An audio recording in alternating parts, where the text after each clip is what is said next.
The battle has started between the Saharic Caliphate Empire and the Crusaders. Look at the formation on the left flank. They are standing in a shield wall, which is Latin for, "Please don't poke me in the liver with that 6-foot stick." Crusaders are opting for the full-screen strategy. It's loud, it's intimidating, and it's doing absolutely nothing to stop the arrows. I am very sorry if I sound a lot like a sports commentator right now. It is 1180, I'm 741 years ahead. I am only supposed to be narrating this movie video thing. I am very sorry about that. Catch you up. Lucius Cantarius and Luked Oherty have been forcefully separated due to the advances of the Caliphate infantry, a formidable force known for their disciplined formations and battle-forged experience. I have added small arrows to identify which character I am referring to, as I am not being compensated sufficiently for this level of narration. You still have not thanked me. As the battle turned unfavorable, Luke feigned death amid the fallen to evade detection from the Caliphate forces. The brutal confrontation ultimately resulted in a crushing defeat for the Crusaders, leaving them with heavy casualties and the battlefield strewn with the fallen. After the Caliphate forces left, Luke cautiously stood up and began searching for his friend and fellow Crusader, Lucius. You may notice that there are pictures of Jesus being shown right now. It was a stylistic choice. Deal with it. Luke spent over 3 grueling hours searching for his comrade, but despite his best efforts, he could not find Lucius. Reluctantly, he had to accept the harsh reality that his friend had likely fallen in battle. Eventually, Luke found a horse and rode home. "Thank you, Jesus. We will take it from here." Upon arriving home, Luke was greeted by his wife and child, who immediately sensed that something was amiss. His weary expression and distant gaze spoke volumes about the horrors he had endured on the battlefield. In the comfort of his home, Luke found himself reflecting on the noble character of his friend Lucius and how the Saharic Caliphate Empire must be truly malevolent to have ended the life of someone so virtuous. Luke's mind raced with thoughts of revenge and justice. He conceived a plan to create a fearsome creature designed specifically to wreak havoc upon the citizens of the Saharic Caliphate Empire. With his plan taking shape, Luke decided that his next course of action would be to seek permission from the king to construct the fearsome creature. He resolved to approach the monarch and present his proposal. "I must go speak to the king, Adina. I will be back soon." Fine, Luke. If that's what your heart is set on, then go ahead. What is wrong with Daddy? I don't know. He will be back soon. Don't worry. Luke rode his horse towards Jerusalem. His mind raced with thoughts about what he would say to the king. He rehearsed different phrasing and arguments in his head, trying to come up with the most convincing appeal for his plan. After much contemplation, Luke reluctantly realized that King Baldwin IV would likely reject his idea and may even punish him for suggesting such a violent solution. Despite his desire to seek the king's permission, Luke feared the potential repercussions. After much consideration, Luke devised a plan to deceive the king. He would present the creature as a loyal and obedient servant for King Baldwin, concealing its true purpose and capabilities. Satisfied with his ingenious ruse, Luke continued his journey to Jerusalem, bolstered by this newfound strategy. "Hello, my lord. I have a proposition for you. State your proposition. I will make a creature to be a servant for you." Thank you for the offer, but I have no need for another servant. I have more than enough. Luke's heart raced as he heard the unexpected response from King Baldwin IV. He had fully expected the king to welcome his proposal with open arms, but to his surprise and dismay, the king rejected it outright. Luke's mind raced, wondering how he could salvage the situation. "How about a guard for General Bob? His has just died in battle." You are correct. I guess that would be a good idea for him to get another guard. Go to the town of Katadikasmanos and create it there. "Thank you, my lord." As Luke shared the news with his wife, he couldn't help but notice the slight look of worry that crossed her face. Adina had always been supportive of him, but the thought of her husband going away for an extended period of time was understandably disconcerting. Luke saddled his horse and rode to the remote town of Katadikasmenos. There he came across a grand tower that stood tall on a hill. Luke dismounted his horse and entered the grand tower, where he discovered an old man sitting in a corner, mumbling to himself. Yes, sir. May I ask what your name is? My name is Deleastikos. What is your name? My name is Luked. Why are you here? I have lived here for an eternity. Upon hearing Deleastikos' response, Luke couldn't help but feel puzzled and assumed the old man was speaking metaphorically. Confused, he pondered whether there was a deeper meaning behind the reply. As Luke and Deleastikos continued their conversation, a bond of friendship formed between them. They shared laughs, stories, and even a few secrets. Luke found himself genuinely enjoying the old man's company. In a moment of frankness, Luke confessed to Deleastikos his plan to create a creature specifically designed to slaughter innocent civilians.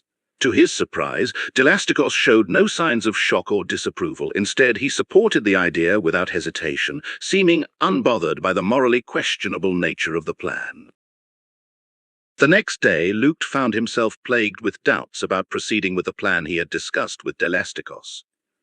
The consequences of creating a monster solely designed to kill innocent lives weighed heavily on his conscience, causing him to question the morality and ethics of his intentions. Doubts crept into his mind, forcing him to reevaluate whether he should go ahead with such a plan. As Luke was preparing to go into bed, he noticed an unusual presence in his bedroom. The glowing man was standing there, his form illuminated and radiating an otherworldly aura. Luke, who was about to retire for the evening, immediately halted in his tracks, taken aback by the unexpected appearance of the mysterious figure in his bedroom. Do not make the creature. The path you consider will only lead to destruction and suffering. Innocent lives will be lost, and the consequences will be devastating. Who are you? What is your name? I am who am. The next morning, Luke shared the vision he had experienced with Deleastikos, mentioning the glowing man and the warning he had received. Deleastikos, however, dismissed the vision as an illusion, suggesting that it was likely just a product of Luke's subconscious. He urged Luke to proceed with the creation of the creature and proposed that they journey to the graveyard that very night. At night, under the cloak of darkness, Luke ventured to the graveyard, determined to obtain the necessary parts for the creature.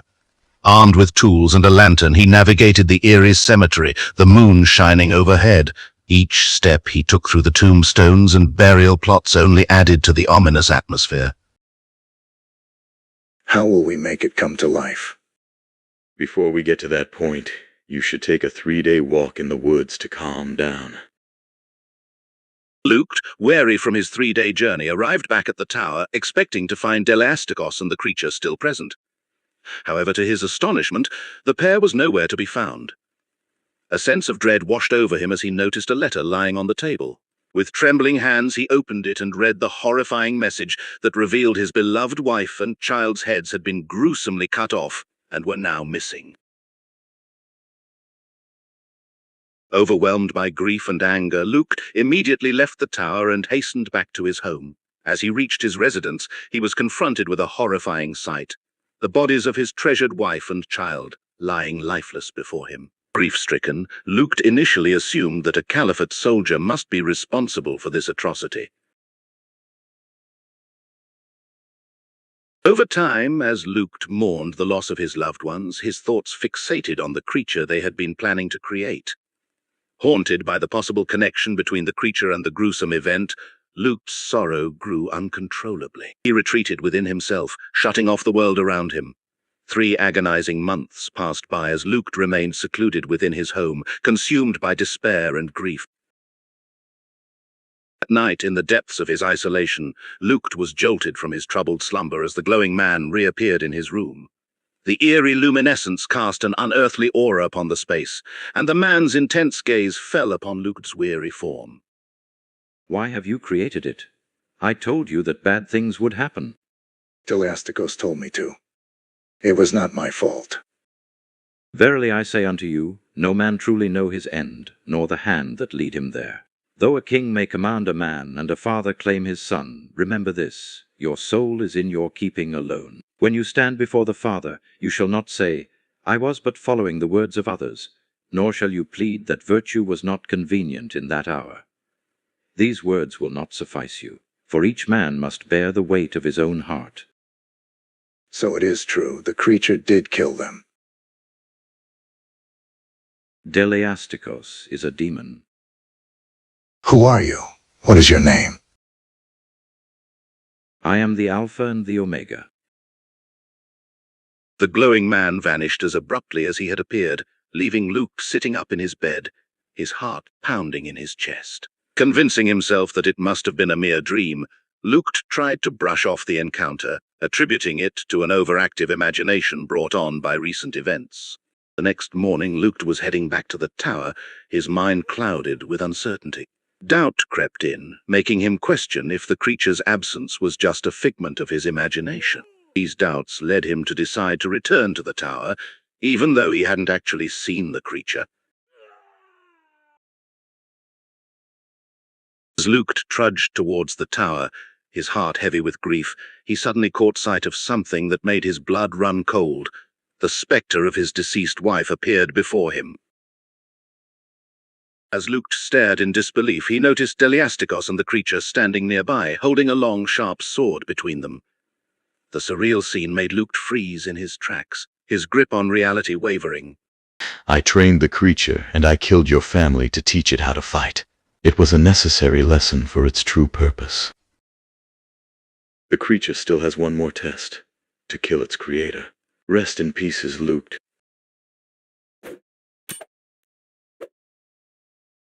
As Luke took his final breath, his life extinguished by the ruthless actions of the creature, his soul ascended towards the afterlife. Unfortunately, he was not destined for paradise, and instead found himself engulfed in the fiery depths of hell, where his darkest deeds and sins were laid bare for all to see.